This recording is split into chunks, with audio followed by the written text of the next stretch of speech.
Good morning, class 4th student.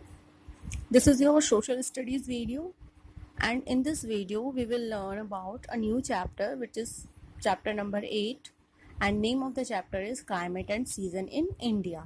So in this chapter we will learn about the climate of India and the different seasons of India. So basically we have two things. First one is weather and second one is climate. So what is the difference between weather and climate? Both are different things. Weather and climate both are different things. So what is the meaning of weather and what is the meaning of climate? So let's learn.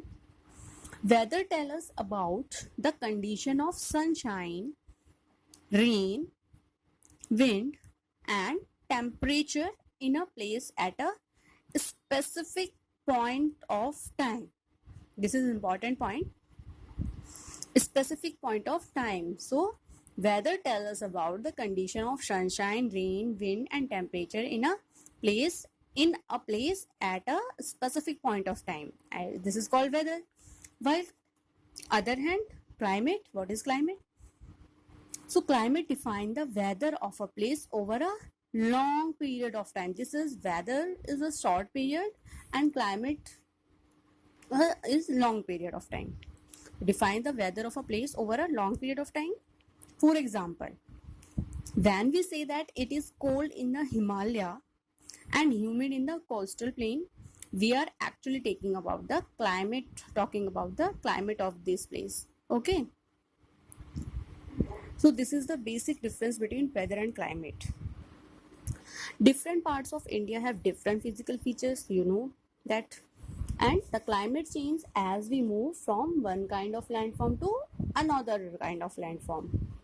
The climate of a place is affected by the kind of temperature it has and the amount of rainfall. Two things, temperature and rainfall. So the climate of a place depend or affected by temperature and rainfall it receives. Places near the sea have moderate type of climate and the mountains are cooler while the plains are warmer. So the desert area are hot and dry. So now on the basis of given information, this is your homework. Draw an extant family tree of your maternal and paternal side. Talk to your grandparents and parents about how different are your family tree from the family tree of their childhood. Okay, so you have to do this homework. Thank you so much.